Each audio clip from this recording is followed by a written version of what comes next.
Buenos días, estimados asociados, y también bienvenidos nuestros invitados el día de hoy en esta conversación sobre un tema muy de coyuntura, sobre el conflicto de Ucrania-Rusia. Esta es la continuación de nuestro café y conversación inicial sobre el conflicto, donde identificamos la posibilidad de profundizar en cada una de las guerras, en cada uno de los escenarios en que se desarrolla este conflicto. Este taller será un intercambio de opiniones entre profesionales, algunos miembros de APEGRI y otros invitados que cortésmente nos han ofrecido su tiempo y su pensamiento para conversar sobre este tema tan importante en el momento actual. Hoy día es miércoles 23 de marzo del 2022. Queda mención expresa de que los contenidos y las opiniones vertidas por estos invitados y también por los profesionales de APEGRI son realizados a título personal y no representan en ningún caso la postura institucional de APEGRI. En consecuencia, APEGRI no asume ninguna responsabilidad por el contenido y opiniones profesionales de la gestión de riesgo que están participando. Este taller se va a dedicar a comentar algunos elementos con precisión relacionados con los riesgos que están relacionados con el conflicto Rusia-Ucrania y están enfocados en aquellos componentes menos visibles como la ciberguerra y sus espacios laterales complementarios que se relacionan con este conflicto. Dicho esto, vamos a presentar en orden de llegada, así como lo tengo en la pantalla. Primero está Maximiliano Scarimbolo, especialista en ciberseguridad, ciberdefensa y ciberterrorismo, egresado del Centro Perry, Universidad de la Defensa de Estados Unidos y Universidad de León de España. Él viene desde Argentina. Muchas gracias, Maximiliano, por tu generosidad para participar en este evento. En segundo lugar, tenemos a Eric Iriarte de Perú. Eric es abogado, especialista en Derecho Digital y también con participación en las políticas de ciberdefensa del Perú. Bienvenido, Eric. Muchas gracias por prestarnos tu tiempo y tu experiencia. Y también tenemos a nuestro representante de APEGRI, Gustavo Vallejo, especialista en ciberseguridad, de quien ya conocemos también su trayectoria en el Perú en materia de ciberseguridad organizacional. Muy bien, dicho esto, voy a lanzar la primera incógnita, el primer cuestionamiento, el primer impulso. ¿Qué hay de diferente en este conflicto Ucrania-Rusia relacionado con el mundo del ciberespacio, de la ciberseguridad, que se ha manifestado dentro o como espacio o escenario complementario a la guerra convencional que la vemos en las noticias? Me gustaría que, por ejemplo, Maximiliano nos comente un poco de esto y luego ir en esa misma secuencia, Eric y luego Gustavo, comentando sobre qué de especial tiene este conflicto ya cibernético entre Ucrania y Rusia y los países adyacentes. Bueno, muy buenos días, Luis, gracias por la presentación. Buen día, Eric, buen día, Gustavo, buen día a la gente que nos está mirando. No sé si decirte que es una pregunta difícil o fácil y el tiempo que tenemos para responderla, ¿no? Porque, ¿qué hay de distinto? Hemos escuchado mucho sobre este quinto dominio o este dominio híbrido de la situación y creo que el mejor punto para arrancar es desde ahí, ¿no? Una de las situaciones que se está dando es que este conflicto no está teniendo la cara presente entre dos contrincantes que se enfrentan lo que podría llegar a ser en un campo de batalla. Tengamos en cuenta que el ciberespacio no tiene naciones y no tiene fronteras. Es por eso que este conflicto está tomando, digamos, un campo de batalla a nivel global, hablando puntualmente en lo que es el ciberespacio, y obviamente como todo podemos saber, de alguna manera nos va, lo vamos a sentir o vamos a tener algún tipo de incidencia, o positiva o negativa, ¿no? Porque hablando puntualmente del riesgo, para lo que a algunos es una amenaza, para otros puede llegar a ser una oportunidad. Es feo decirlo, pero es una gran realidad. Ahora, ¿qué es lo que se está dando? Estamos escuchando en donde se están generando denegaciones de servicio, se están dando ataques a infraestructuras críticas. Ahora, ¿qué es todo esto? Esto es algo que de alguna manera hoy está saliendo en los medios y que estamos empezando a escuchar, pero viene sucediendo desde hace mucho, sin determinar los actores.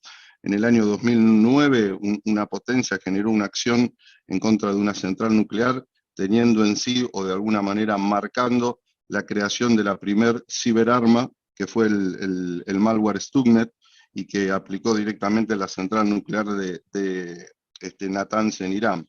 Pero también en 2015, y puntualmente en la región, en Ucrania, se sufrió una acción de lo que se denominó el Black Energy, o la caída o el shutdown de electricidad de todo lo que era la infraestructura crítica de Ucrania, para poder brindar electricidad en una época estival en donde hacía un gran frío y ellos dependen mucho de lo que es la energía. Entonces, esto es lo que se ven en estos nuevos conflictos. Dejamos de ser, o dejó de ser, mejor dicho, una guerra en donde se posicionan 2, 3 o 4 actores y toman enfrente lo que es la acción bélica. Acá hay toda una acción a través de este ciberespacio, en lo cual, como bien sabemos, no tiene nación, no tienen banderas, no tienen fronteras.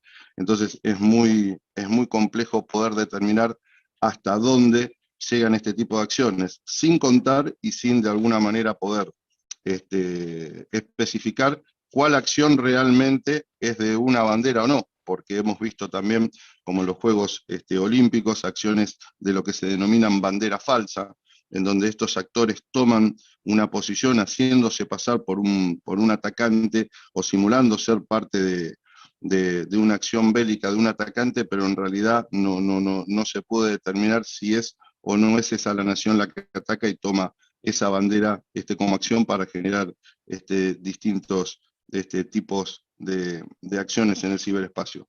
Así que, resumiendo un poco, esto creo que es lo nuevo que se está viendo en esta guerra entre Rusia y Ucrania, y creo que vamos a aprender y vamos a ver mucho de lo que no se venía llevando adelante, o que no se venía, digamos, publicitando o acreditando los atentados. Y después, si querés, entramos un poco en detalle cómo también opera lo que es el hacktivismo y el ciberterrorismo a través de este tipo de acciones bélicas. Muy bien, Maximiliano. Creo que es un excelente punto de partida, algo disruptivo en el sentido de que sí, esta es una guerra que tiene varios frentes que son diferentes de lo que enfrentábamos antes, aunque hay antecedentes que nos dicen que más bien este tipo de guerra se ha vuelto más complejo y más elaborado y tiene más incógnitas. Eric, ¿qué comentas respecto de esta guerra desde tu visión como especialista en derecho digital? Yo creo que Maximiliano ha sido más que claro en cómo viene la mano. Yo lo que quiero hacer es diseccionar el problema y partirlo en 4 pedazos para que pueda ser más fácil de entender. Hay una parte meramente bélica, que es el ataque de un país a otro, sea por una fuerza formal o una fuerza informal. Estas fuerzas informales pueden ser mercenarios o pueden ser fuerzas ocultas. De los primeros casos conocidos está el de Estonia en el 2007, de manera pública, que esto además originó un manual que se llama el Manual de Tallinn para la OTAN en tema de ciberguerra, y ocasionó una serie de resoluciones. Está lo de Stuxnet, evidentemente contra la central nuclear de Irán, pero cuando uno mira, no hay un país detrás, lo que hay son grupos detrás. En algunos casos puede llevar hasta un país, con lo cual se vuelve no una guerra convencional de 2 países enfrentados, sino de gente que actúa a nombre de, pero no necesariamente coordinada por. Y esto cambia la dinámica.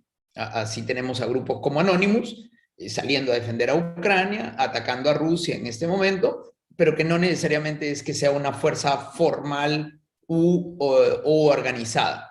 No quita que Ucrania haya pedido ayuda a cuanto activista puede haber. Y aquí también entran los factores personales, porque cualquiera de cualquier punto puede ser parte de esta guerra sin una necesidad de haber sido soldado convocado formalmente, como sí ocurre con las fuerzas de terrestre, si quieren ponerlo de alguna manera. Un segundo aspecto tiene que ver con los activos críticos nacionales.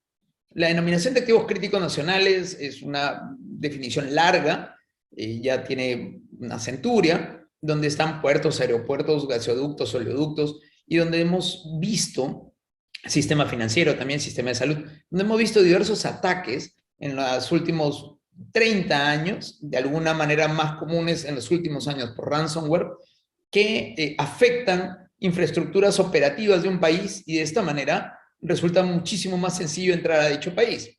Georgia, el caso de Georgia, el país, no el estado de Estados Unidos, es esto, ¿no? Tumbo directamente la infraestructura crítica, los dejo en el aire y pues simplemente entro como si fuera un paseo.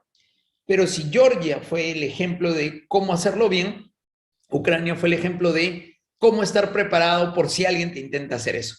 Ucrania no tendría necesariamente las mejores ciberdefensas, pero lograron resistir el primer embate de un ataque de esta forma. Con lo cual, si quieres ponerle un segundo aspecto, es cuando efectivamente estás en una ciberguerra con una intencionalidad de afectar activos críticos nacionales y no simplemente un desfacing o un DDoS o algún tipo de afectación general que no necesariamente es un acto de afectación a la operatividad del país, sino un poco a la interacción con la ciudadanía.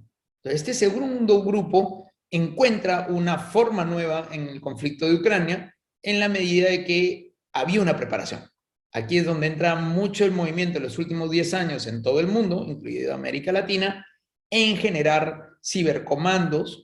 China creó directamente una fuerza armada separada del resto para el ciberespacio. Estados Unidos tiene un cibercomando de coordinación, además de todas las fuerzas armadas y grupos especiales. Cada país ha ido creando su propio modelo, incluido la OTAN. Un tercer aspecto tiene que ver con una petición que hizo Ucrania a el ICANN. El ICANN es la institución que se encarga de la asignación de nombre de dominio y la asignación de números IP a nivel macro. ICANN existe desde el año 98 como tal, pero el sistema de Internet se controlaba con una cosa que se llamaba el YANA desde los 60, 70. Ucrania le pidió a través del comité gubernamental que sacaran a Rusia de la tabla básica de nombre de dominio. Cuando fue el conflicto de Estados Unidos con Irak, o cuando fue con Afganistán, o cuando ha sido diversas situaciones, ni siquiera en esas circunstancias se retiraron de la tabla general de sistema de nombre de dominio a países o territorios, como el .su de Soviet Union o RU de Rusia actual. Bueno, lo que dijo ICANN es: entendemos la petición, vamos a gestionar recursos para evitar estas afectaciones, pero no podemos sacar a nadie de la tabla porque sería afectar a todo el país, a toda la población, y esto tiene un efecto desastroso. Claro, esto, la decisión, y además comparto la posición tomada por ICANN y por muchos de la comunidad técnica, es que primero se debe privilegiar el flujo de información de todos. Y del otro lado, Rusia dice: bueno, no me habrán sacado, pero yo me salgo. Entonces, quiero crear mi internet propio en el cual nadie me pueda afectar desde fuera, y entonces terminas del otro lado de la historia, en una suerte de balcanización del internet, donde todo el mundo tiene un pequeño pedazo. Este aspecto, que es un aspecto no visto previamente, es único, recién aparece con el tema de esta guerra Ucrania-Rusia, con la invasión de Rusia, para ser muy preciso. Es absolutamente novedoso. Y la reforma, como ha sido resuelta, es principalmente considerar los derechos de la mayoría antes que la exclusión para retaliar de alguna manera. Esto, a su vez, va a tener consecuencias políticas posteriores. Y un cuarto aspecto es la utilización de tecnología como arma de defensa a armas convencionales. Por ejemplo, una de las cosas que se ha visto en algunos otros países es que los drones son hackeados en el aire y son aterrizados, reordenados y utilizados como armamento del que los captura. Entonces, algo de lo que se ha visto es el incremento de acciones de hacking sobre instrumentos tecnológicos. Ahora todos los equipos vienen con algún tipo de tecnología, además, tratar de penetrar a los mismos para capturarlos como arma o destruirlos. La utilización de drones, por otro lado, también en ya no afectaciones de personas, sino de tecnología pura y dura como bienes, es un cambio también en esta guerra. No es la primera vez que se ve. Irán ya se había especializado en bajarse los drones norteamericanos a punta de hacking para bajarlos hasta tierra. En este caso, tenemos una situación particular que es el uso de tecnología para la afectación de armas convencionales. Y creo que estos son los 4 aspectos, no diría novedosos, salvo lo de ICANN, pero sí que tienen un ribete nuevo en este contexto de la guerra de Rusia contra Ucrania. Muy bien, Eric, gracias. Relevante esta separación que haces entre 4 aspectos que podríamos mencionar de manera aislada para diseccionarlo y entender mejor este conflicto y cómo viene evolucionando. De hecho, llama la atención, ¿no?, la superposición de los dominios, ¿no?, que a nivel mundial, como dijo también Maximiliano, que trasciende un poder individual, se constituye así como un poder global que tiene sus principios y que prefiere no cortar la conexión de un país pensando en el primer principio, que es la divulgación de la información en el mundo, ¿no? Y también llama la atención lo último que comentas en relación con los aparatos que son dominados gracias a la tecnología de conexión, que también podríamos pensar eso después en una extrapolación al mundo del Internet de las cosas o el Internet de todo, ¿no? Muy bien, Gustavo, coméntanos entonces, ¿qué te parece este conflicto y sus derivaciones y evoluciones? Gracias, Luis. Buen día con todos. Agregando lo que comentaba Maximiliano y Eric, veo que aparte del modelo que ya se venía hablando de lo que es una guerra convencional, ¿no?, y que en algún momento muchas organizaciones hablaban de ciberguerra, pues ahora tenemos un escenario que se está ejecutando tal cual, ¿no? Y quizás muchas teorías que se tenían en años anteriores, pues ahora lo vemos en la práctica y quizás la realidad supera la ficción, ¿de acuerdo? Entonces, esto por un lado. Del lado más por decir académico, puedo ver de que en muchos lados se hablaba de que un ataque de un país a otro país era algo, un supuesto, ¿no? Entonces no se tenía mucha certeza que realmente era tal país que estaba haciendo ese ataque, ¿no? Porque si eso hubiera sido en un plano bélico, pues simplemente el otro respondía con la misma intensidad, ¿no? ¿De acuerdo? Que eso lo hemos visto entre países. Pero como previo a esta invasión todo era supuestos, entonces muchas entidades gubernamentales y privadas grandes en el mundo han sufrido ciberataques, quizás algunos con sospechas auspiciadas por países, pues ahora no necesariamente hay un 100% de afirmación, pero hay mucho enfoque en quienes están respondiendo hasta esta situación. Lo interesante, bueno, aunque eso ya se venía a ver, lo interesante es que este conflicto también se ha llevado al plano civil, ¿no? Y de 2 formas. Primero, en represalia, aquellos países que hayan participado en alguna sanción económica contra el invasor. Entonces vemos el caso, por ejemplo, al proveedor de Toyota que tuvo una afectación y que eso pues provocaba que en la línea de suministro de fabricar algunos vehículos de Toyota se vean paralizadas por varios días, ¿no?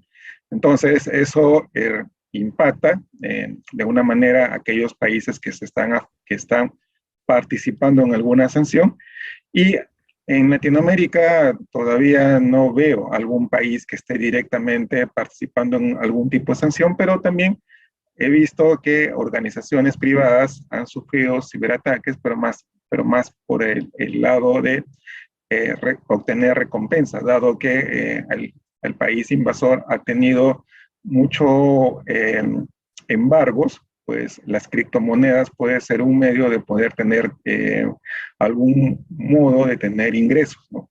Entonces, eso es lo que estaba viendo, y que en varios países de Latinoamérica, pues ya comienzan a tenerse estos casos, ¿no? Entonces, primero por el lado civil, que por represalia, y segundo, por obtener fondos. Interesante la perspectiva, ¿no? Cómo se deriva de una guerra diferentes posturas de los países dependiendo de su perspectiva estratégica, de dónde están ubicados y cuáles son sus recursos, ¿no? Interesante. También en el plano económico hemos analizado algo de eso y seguramente podremos compartirlo en el futuro. Bien, gracias por esa primera ronda. Creo que ha estado muy rica en preguntas y en cuestionamientos y en visiones que nos pueden ayudar a continuar con una profundización. Ya ahora, en términos de las acciones de guerra que ya hemos comentado de forma superficial, ¿no? ¿Qué acciones se están realizando dentro del ciberespacio y cómo los diferentes países, o ya no hablemos países, como dijo Maximiliano, sino son herramientas, instrumentos, canales, que en algún momento son targets, son objetivos, y en otros podrían ser incluso instrumentos para velar la participación de estos grupos que comentó Eric, ¿no? Grupos que ya no son identificados plenamente con un país, ni coordinados con estados, sino que toman posturas individuales e independientes, ¿no? Entonces, Maximiliano, ¿qué nos dices respecto de esto? Bueno, muy bien como lo decía Eric, ya no es el Estado el que responde a las acciones, y estas acciones no se saben si vienen o no del Estado o es una acción de otro Estado que está aprovechando el momento para generar una acción, ¿no? Como les comentaba, lo hemos visto en los Juegos Olímpicos y en otras acciones en donde se denominan acciones de bandera falsa.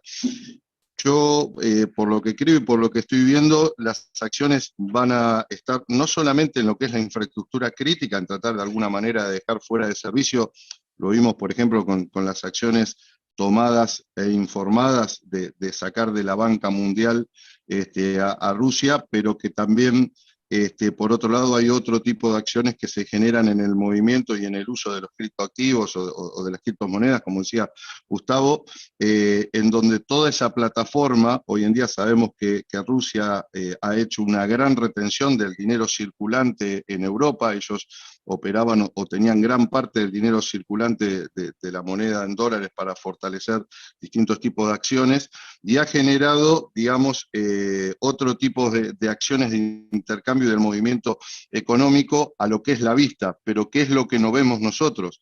¿Qué es lo que no vemos? Esta fluctuación que momentos antes de la acción haya generado un movimiento muy grande en lo que son los criptoactivos y su valorización, pero también creo que están trabajando en lo que tiene que ver con las acciones criminales transnacionales.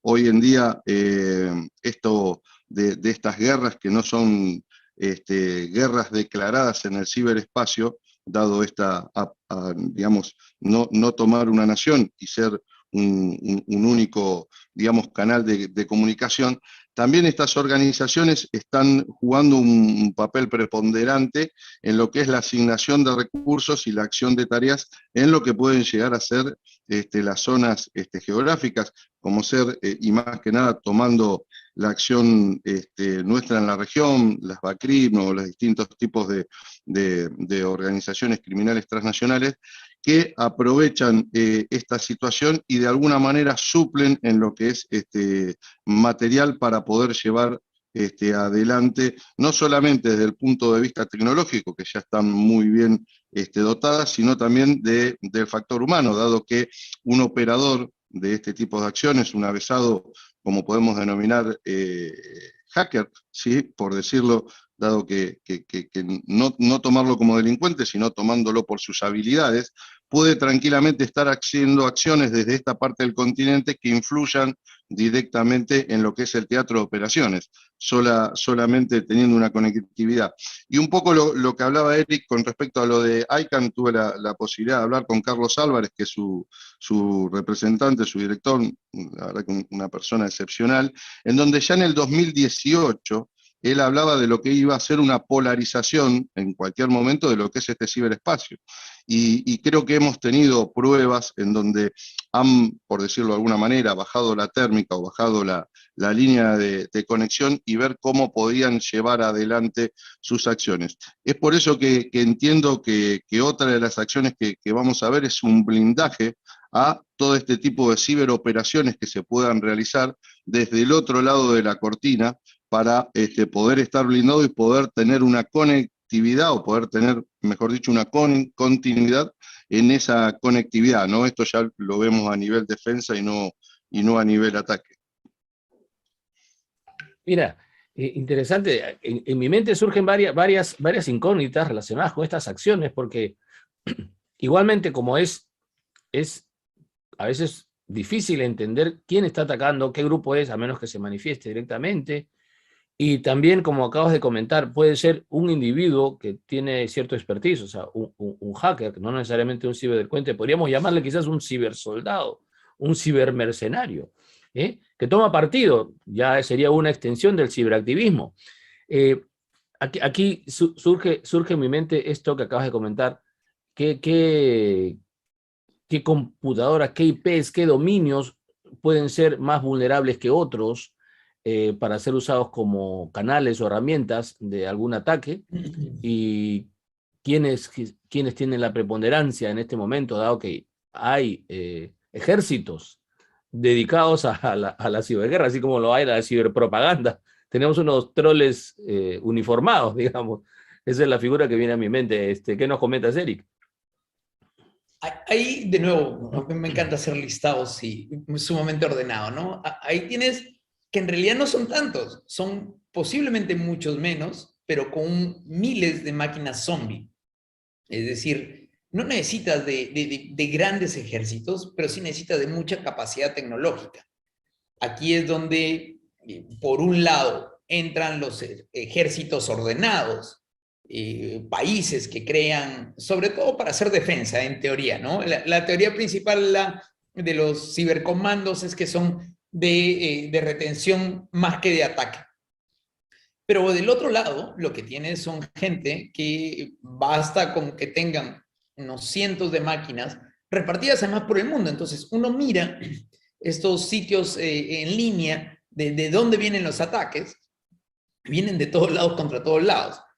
Redes que son más vulnerables, que tienen menos estándares de seguridad, que pueden tener más brechas, van a ser más susceptibles, no de ser necesariamente atacados, sino de ser utilizados como herramientas de paso, como máquinas zombies, la forma como lo digo.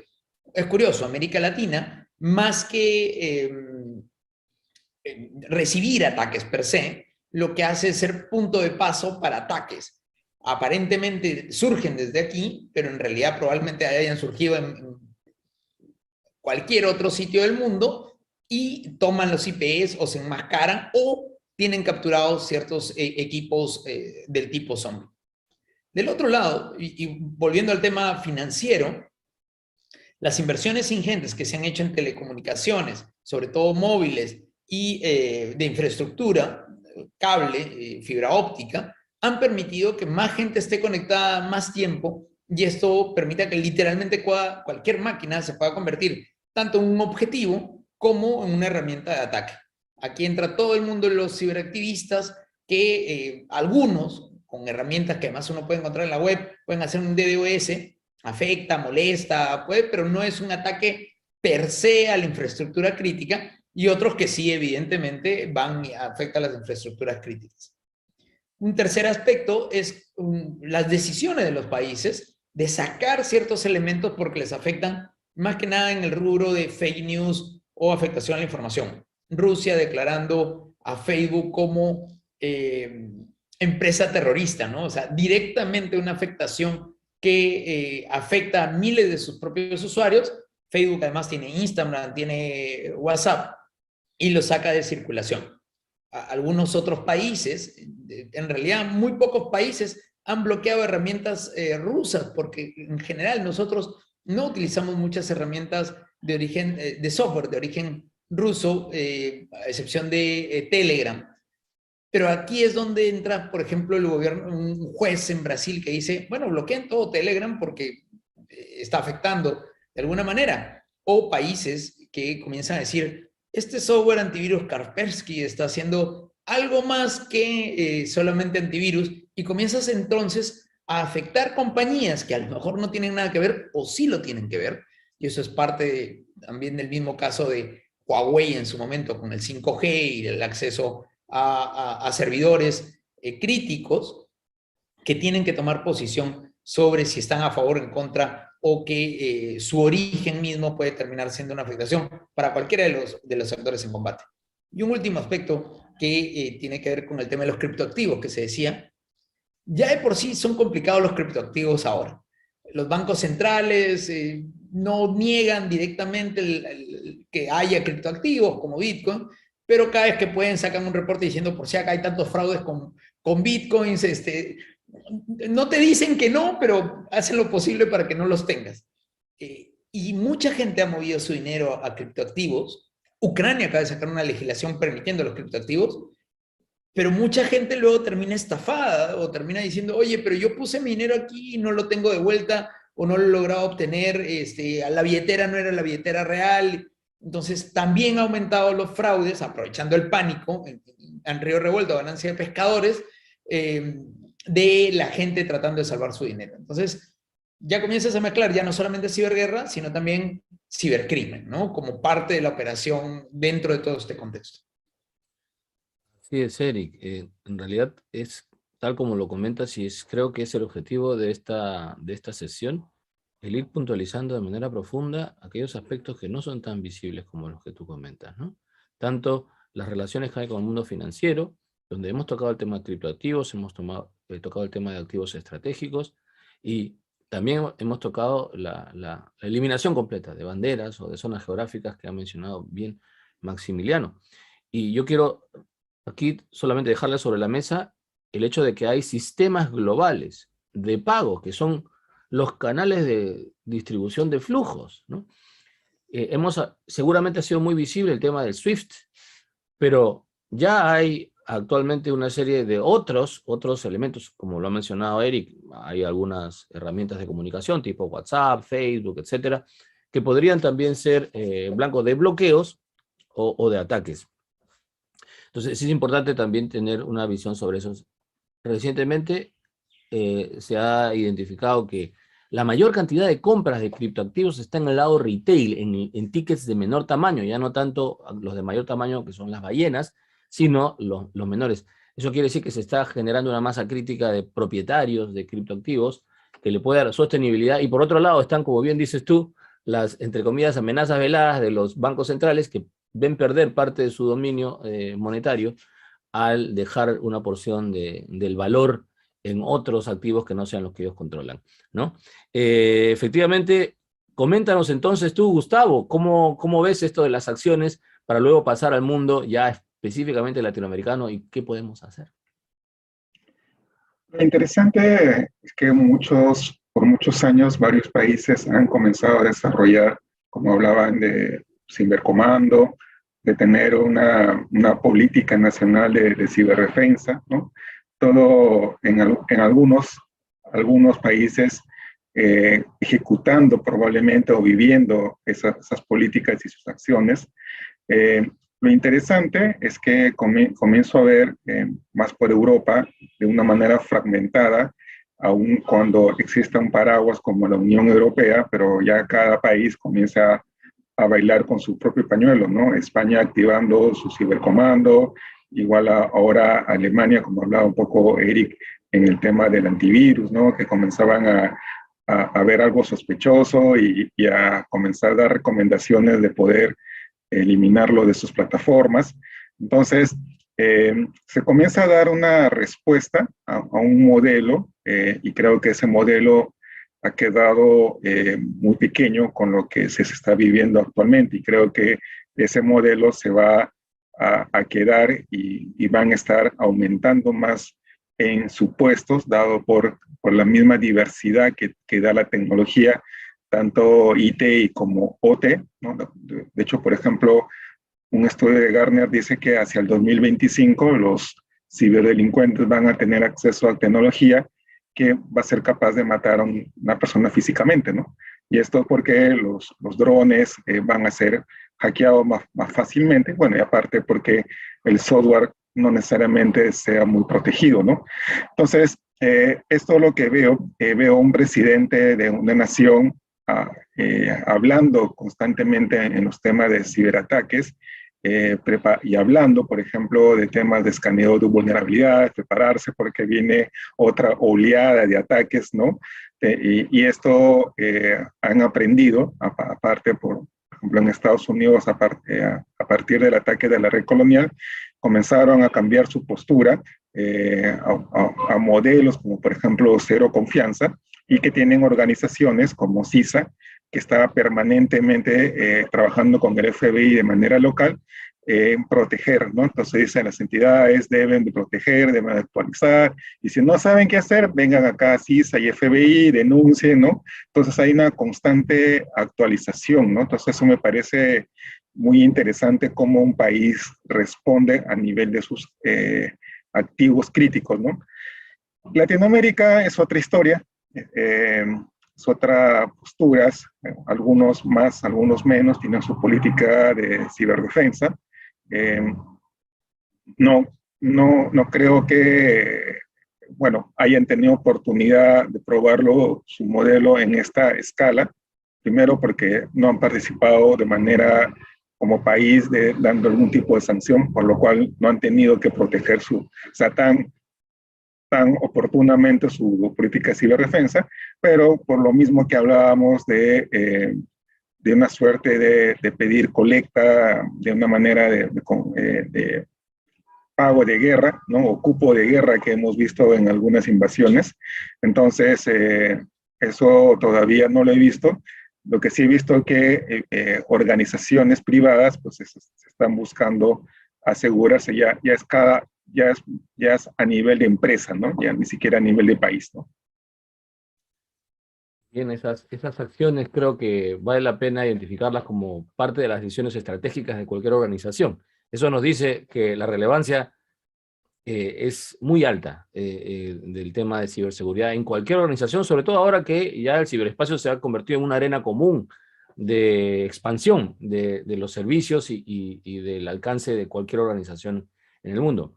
Ya no digo qué cosa puede pasar hacia adelante cuando el metaverso sea algo mucho más difundido y haya mucho más valor puesto en estos nuevos espacios del ciberuniverso, ¿no?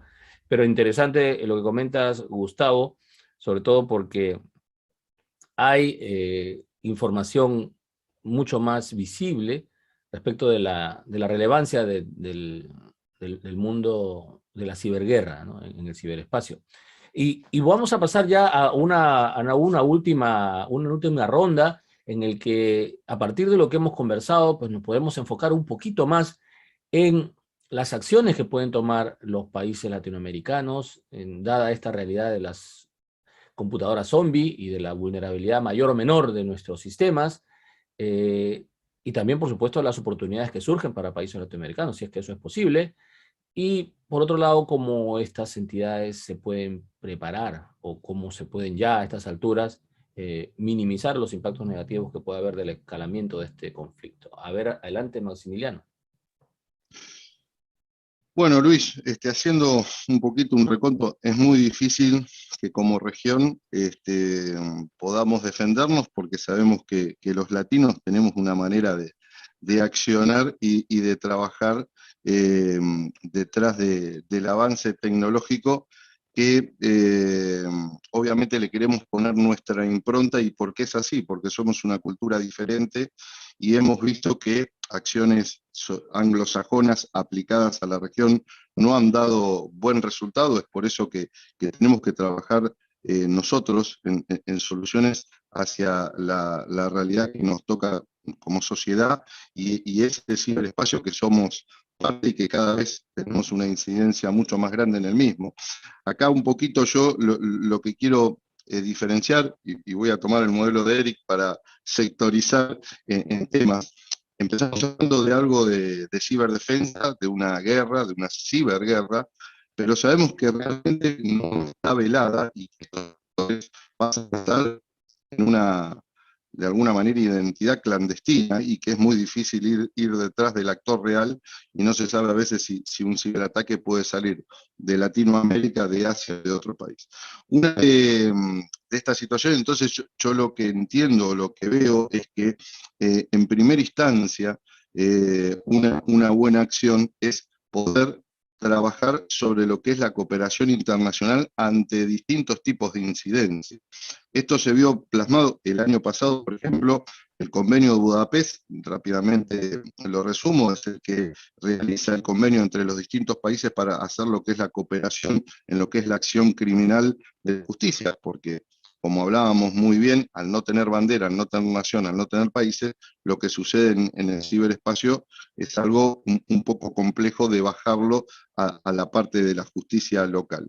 Entonces, el trabajo en un convenio y avanzar en ese convenio Budapest II que se está dando y que, no sé si llamarlo casualidad o qué es que pasó, pero el año pasado hubo un bloque muy fuerte, y entre ellos liderado por uno de estos actores que hoy en día están en guerra, en donde trató de bajarlo a lo que fuere, y hubo una gran conflictividad para poder lograrlo, para poder llevar este tipo de acciones adelante, ¿no? En donde al no tener un actor definido no podemos hablar de guerra, sino de acciones criminales. Entonces, poder avanzar fuertemente en un convenio en donde podamos tener una cooperación judicial ante este tipo de acciones, creo que es algo muy importante. Ahora, ahí me voy al otro cajón, en donde, y aprovechando, como hizo Gustavo, citando a Bauman en Vigilancia Líquida, no sé si alguno leyó el libro puntualmente, es decir, hasta dónde cedemos privacidad para tener vigilancia o control, o hasta dónde aceptamos estar vigilados y perder esa privacidad. Sabemos que la ley de protección de datos personales, la ley de derecho al obligo y todo es algo que todavía está muy, por lo menos en Argentina y creo que en gran parte de la región, está muy en pañales para poder tomar fuerza con respecto a lo que podría ser la Unión Europea u otras, digamos, zonas. Entonces, creo que es eso, ¿no? Realmente está la sociedad preparada para ceder gran parte de toda esta libertad que tenemos en este ciberespacio y para que nos cuiden, y si es desde ahí, ver realmente la madurez de nuestros gobernantes para poder llevar adelante este tipo de acciones que obviamente deben ser complementadas, ¿sí?, con lo que vienen a ser las políticas de ciberdefensa. Creo que en lo que es la región, no todos los países tienen actualizado, tienen planteada, digamos, firmemente una acción de defensa a su población, y más cuando viene de un agresor el cual no está muy bien definido. Es por ello que me parece que la comunidad que trabaja en este área nos tenemos que poner de alguna manera a trabajar en esto, generar lo que es esta acción que se viene denominando público-privada, en donde hoy en día gran parte de la acción privada puede ayudar y puede asistir a la parte pública, porque si no estamos hablando a veces de presupuestos que se van de lo que podría llegar a ser el control que puede llegar a tener la cartera específica en este tema. Así que un gran trabajo, Luis, nos queda por delante, pero no creo que sea imposible, y entiendo que de esta acción que se está realizando hoy en día nos tiene que servir para observar, para anotar y para poder generar acciones a futuros en los cuales quizás nos tenga más prevenidos en otra tipo de acción bélica, ¿no?, que estamos hoy en día citando. Muy bien, Maximiliano. Efectivamente, creo que a los profesionales en general de las organizaciones o que participamos en decisiones en el Estado, nos queda la tarea de seguir aprendiendo y reconociendo cuáles son los espacios en los que podemos todavía hacer mejoras. Nuestro análisis de brechas, como lo has evidenciado, nos muestra que estamos rezagados y hay cosas por hacer ahí, ¿no?, tanto en el mundo empresarial como en el público, y por qué no, como dices tú, en una concurrencia de esfuerzos. Y con eso nos quedamos de tu lado. Vamos entonces con Eric, el mundo latinoamericano y qué podemos hacer, qué les podemos decir a los líderes de nuestras organizaciones. Lo primero que le podemos decir a nuestros líderes es que se involucren, ¿no? O sea, si no hay la parte de decisión política, y cuando hablo de política puede ser la alta dirección de una compañía o puede ser un Estado, en realidad la parte técnica, que es donde estamos muchos de nosotros, podemos desarrollar las mejores tecnologías, pero la parte política se nos termina quedando escasa. Que eso implica financiamientos, apoyo, logística, soporte para continuidad de negocios. Lamentablemente el tema de ciberseguridad en general, y por ende temas de ciberguerra o cibercrimen, se termina viendo como un problema tecnológico cuando es un problema de continuidad de negocio. Cuando se cambia la perspectiva y se entiende que estas afectaciones tecnológicas, por no estar resguardadas adecuadamente, terminan afectando la continuidad del negocio, comienza a darse este cambio. Muchos esperábamos que la pandemia haya sido un detonante para este cambio. Aparentemente lo fue para la parte de digitalización, pero parece que la parte de ciberseguridad todavía se nos quedó un poquito rezagada porque hoy hay que poner el firewall en la nube, hay que poner las diversas marcas que hay que comprar el antivirus, hay que poner los parches adecuados, hay equipos actualizados, no podemos tener software pirata. Oye, ¿cuánto cuesta eso, no? Entonces, de pronto lo miran como números y no lo ven como una inversión, lo ven como gasto y no como inversión. La industria bancaria ya entendió esto hace mucho, es donde más se invierte en presupuesto. El tema de defensa también se invierte. Y aquí hay que reconocer el trabajo de CICTE, de la Comisión Interamericana, y está Belisario Contreras en la OEA, para trabajar estos temas. Hay que reconocer el trabajo de ILAC desde el año 2005 de ir buscando la adhesión de diversos países de América Latina al Convenio de Budapest, y de hecho, de lo que era el 2005, el Convenio de Budapest es del año 2002, hace 20 años que el Convenio de Budapest existe, para que nos quede claro. El Perú recién se terminó de adherir en el 2019, para que nos demos un poco de referencia. Pero ahora se intentó hace un par de años, entre otras cosas, fue Rusia quien estuvo empujando para hacer un nuevo acuerdo global del tema de cibercrimen. No sé en qué habrá quedado. Justo las primeras conversaciones fueron 2 semanas antes de la invasión a Ucrania, así que está un poco en stand-by. Pero es un tema que ya se viene trabajando. Hay un tema, a veces en son de chiste, que dice América Latina no es tan vulnerable porque nuestros sistemas son tan antiguos que los hackers no los entienden. Es en parte cierto, ¿sí?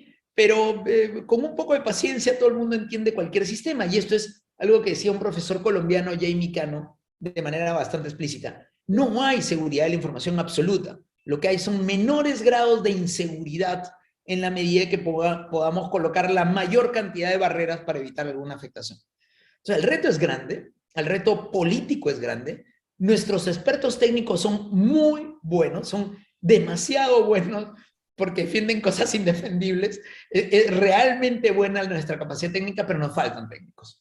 Solamente en Perú se calcula que faltan unos 30.000 a 40.000 expertos en ciberseguridad para cubrir solamente el Estado y las principales empresas de activos críticos nacionales. Imagínense en toda América Latina. Alemania decía hace unos años atrás de que le faltaban 100.000 expertos solamente para Alemania. Entonces hay todo un campo de trabajo, y organizaciones como la que ustedes tienen, organizaciones como CISA, como la ISA, y todas las que existen, sirven para ayudar de que esto es un tema público-privado. Esto no es solamente un problema del Estado, porque en América Latina además la mayoría de las infraestructuras críticas las manejan los privados. Entonces, si los privados no están en la misma ecuación, va a terminar siendo un gran problema. Y aquí me quedo. Gracias, Eric. Quiero resaltar, ¿no?, que la pandemia efectivamente fue un impulso para desarrollar cosas de manera diferente, y soy testigo presencial y agente de estos cambios que hubo que apurar para poder mantener la continuidad del negocio. Sí, con énfasis en los procesos, pero como bien dices, hay algunos aspectos de ciberseguridad que de alguna manera se tuvieron que hacer de forma gradual y no de forma completa. Por ejemplo, desplazarse fue súbito. Sin embargo, diseñar e implantar los mecanismos de seguridad que tenemos en el propio sitio, en el propio edificio donde estamos acostumbrados a ir, trasladarlos al internet de las casas o a la infraestructura de los departamentos en donde la gente tenía que trabajar, pues no se pudo hacer de la misma manera.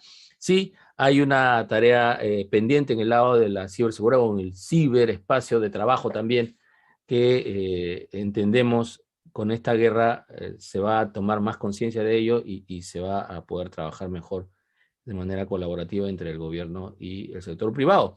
Sin embargo, quiero igualmente, para dejarle también una pelota ahí rebotando para Gustavo, que recientemente se está planteando la aprobación de, ya se hizo el planteamiento de modificaciones a la ley de bancos que permitirían que los bancos sean 100% digitales, y por ahí leí un comentario del mismo Gustavo que habemos hacking. Y entendemos que el sistema financiero tiene ya un recorrido en esto, sobre todo de las entidades internacionales. Claro que hay 450 cooperativas nuevas que se van a incorporar al sistema de vigilancia de la superintendencia, y ellas constituyen otro escenario, otro barrio, ¿no? Otro barrio financiero. Y por supuesto están las fintech, que también tienen una regulación diferente. Y claro, esta diversidad de estructuras de seguridad puede hacer que por donde esté el más débil calen los ciberdelincuentes. Solamente lo dejo ahí en el aire para que Gustavo también, si quiere, lo pueda comentar. Pero Gustavo, vamos al mundo latinoamericano y también al mundo, ¿qué podemos hacer en relación con estas debilidades o amenazas? Gracias, Luis. Yo esperaría que quizás muchos países en Latinoamérica, aunque no estén metidos directamente en esta parte, en esta invasión, pues comiencen a ejercitar sus políticas de ciberdefensa, suponiendo, o sea, escenarios, ¿no? Para poder, y los escenarios están muy visibles, ¿no? Pero creo que más están cada uno leyendo a ver qué pasa, ¿no? Pero creo que deberíamos estar viviendo en un estado mental en que qué pasaría si eso nos ocurriera a nosotros, ¿no? Entonces, y eso provocaría que a nivel de país pues pudiéramos actualizar mucho nuestra política de ciberdefensa. Pero eso es otro ámbito que no tengo mucha interacción de opinión. En el ámbito privado, me pasan de dos cosas, ¿no? Primero, por lo que estaban hablando Maximiliano y Eric, hay dos cosas que yo hablo constantemente. La primera es la visión del negocio, ¿no? Existe un dominio propiamente de lo que se habla negocio per se, otro dominio que se llama el de TI o OT, y cuando hablamos de seguridad lo ven como un componente adherido de IT, ¿de acuerdo? Cuando la seguridad tiene que tener una propia perspectiva, una propia dimensión, una propia estructura, ¿no? Entonces, si las organizaciones desde la alta gerencia no empiezan a ver a seguridad como un propio dominio, ¿de acuerdo? No les va a funcionar. Por más tecnología que se compre y pensar que seguridad es un componente de IT, ya desde ahí, desde estrategia, fracasaron. Eso por lado de organización. Desde el lado del CISO, veo muchos CISOs y he recorrido varias empresas en Latinoamérica, pequeñas, medianas, grandes, transnacionales, de todo tipo, y pues en muchos casos veo un CISO que cree que está jugando a policías y ladrones, ¿no? En el diseño de su infraestructura, ¿no? Entonces, esto permite de que pues su visión sea simplemente a ver qué me pasa, ¿no? Cuando deberíamos estar evolucionando, migrando el pensamiento del CISO de varias perspectivas, ¿no? Una de ellas, y la que yo ahora mucho comienzo a hablar con ellos, es que tengan capacidad de estrategia militar, porque se están enfrentando a ciberdelincuentes, se están enfrentando a ciberterrorismo, se están enfrentando a ciberguerra, ¿no? Entonces, si estamos pensando simplemente a jugar a policías y ladrones, pues simplemente cualquier cosa que pase por nuestras narices, por sus empresas, lo que va a provocar es que les vayan a hacer un ataque, ¿no? Hay algunos que me decían, quiero un diseño que nunca me ataquen. Bueno, pues seguridad 100% no existe, y el vendedor que te lo dijo solamente quiere hacer la cuota de su venta de tecnología, ¿no?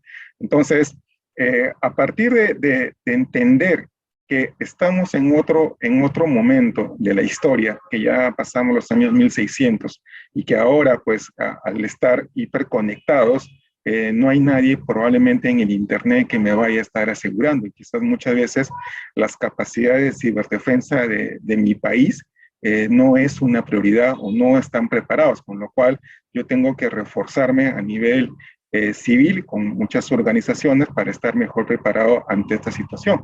Y el hecho que te haya sucedido un ciberataque, es probable que te vuelva a ocurrir otro con mayor intensidad. Entonces tenemos que estar siempre durmiendo con los dos ojos abiertos, porque en cualquier momento vas a ser otra vez víctima de un ciberataque, ¿no? Y cuando hablaba un poco lo que de políticas que se lanza de usar tecnología, pues sobre todo en muchos países de Latinoamérica, pues hay una baja percepción de lo que es seguridad, que simplemente lo vemos a nivel de configuraciones, pero también hay otros elementos que se deben tomar parte de una estrategia real y tener el pensamiento dentro de unas posturas más militares.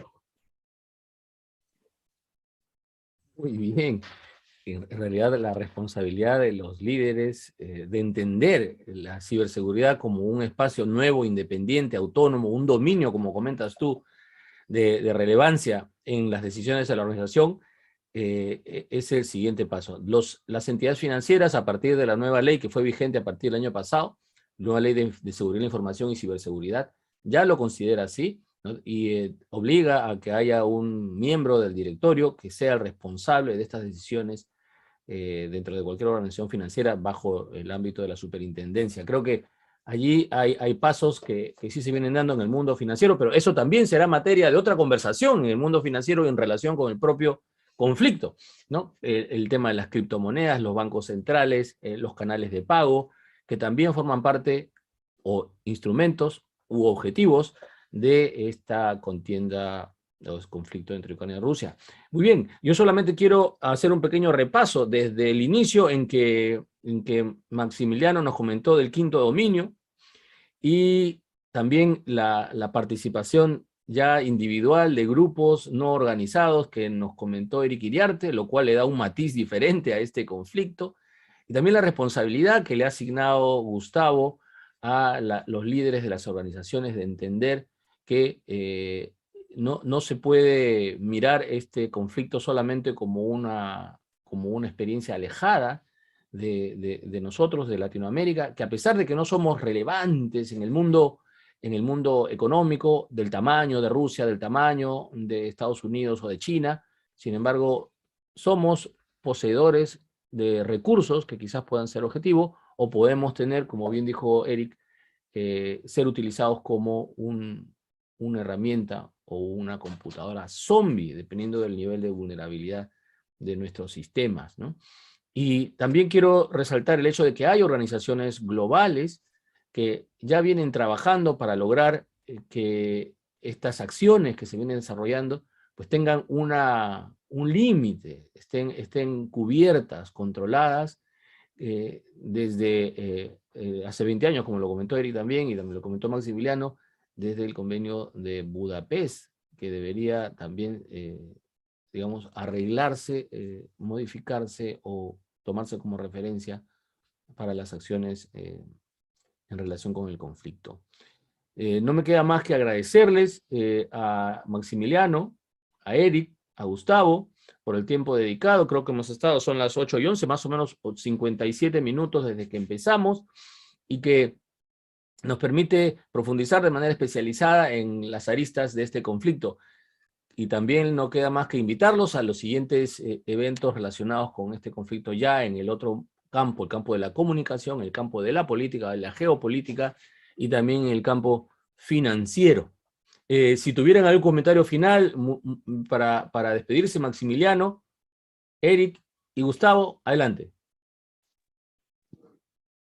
Bueno, Luis, más que nada agradecer a Pegri por intermedio tuyo, agradecer a los dos grandes colegas que tuve como compañeros de panel, y a decir que tenemos que trabajar porque la región lo necesita. Como bien decía Eric, hace falta muchos profesionales en la temática, Y esto no tiene fronteras, así que como siempre, nosotros desde Argentina siempre tenemos y no nos olvidamos de que Perú ha estado al lado nuestro en nuestros momentos más difíciles, así que es muy bueno que sigamos yendo para adelante en este tipo de acciones y como siempre quedando a disponibilidad de ustedes para lo que necesiten.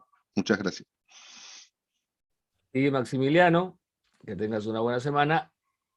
Eric Iriarte.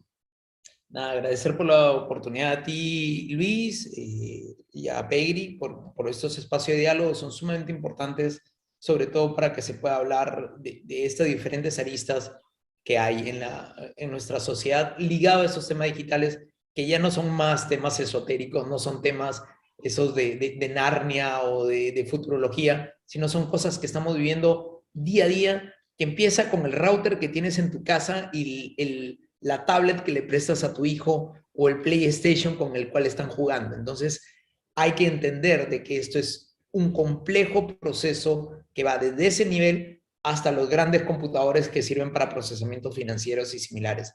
Todos tenemos que estar involucrados de manera directa o indirecta. Y sobre lo que dice Maximiliano, que hemos estado, también para lograr la independencia de América Latina tuvieron que venir los argentinos hasta por acá, en su momento. Así que es un largo proceso donde todos estamos metidos en la misma olla. No hay fronteras de decir, hasta aquí queda el internet de mi país. Eso no es cierto. En el ciberespacio todos somos una gran nación. Efectivamente, efectivamente. Eso de sin fronteras y sin estados, sin banderas, me parece bien. Claro que le añadimos el tema del ataque de bandera falsa, que eso es otro tema interesante. Gracias, Eric, por tu generosidad también de brindarnos el tiempo y de participar con la experiencia que has tenido localmente. Creo que habrá oportunidad, igualmente para los tres les digo, de volver a tocar algún tema en particular, sobre todo el tema relevante desde la brecha de profesionales en el tema de ciberseguridad. Creo que nos compete igual como organización a PEGRI. Adelante, Gustavo, tus palabras de cierre. Muchas gracias, Luis, a Pegri, gracias Maximiliano Iriarte por este intercambio de ideas.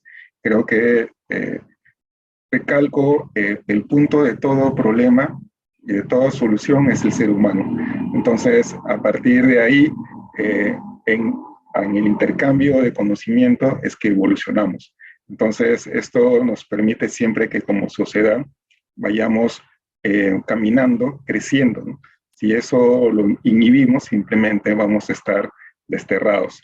Por lo cual, siempre es necesario trabajar en comunidad para poder resolver nuestros grandes problemas. Gracias. Gracias a ti también, Gustavo. El trabajo en el mundo de la ciberseguridad no es solamente responsabilidad privada únicamente, ni pública, sino incluso trasciende las naciones, porque las hordas de ciberdelincuentes o ciberterroristas pues, van migrando de un lado al otro, viendo dónde está la vulnerabilidad, según tengo entendido, ¿no? A los tres les agradezco, y también, por supuesto, hago extensivo este agradecimiento a PEGRI, que nos da este espacio, y seguiremos en contacto con más sobre el conflicto de Ucrania, Rusia, en otros escenarios y en otras dimensiones. Los dejo, que tengan una muy buena semana. Cuídense. Chao, chao. Hasta luego.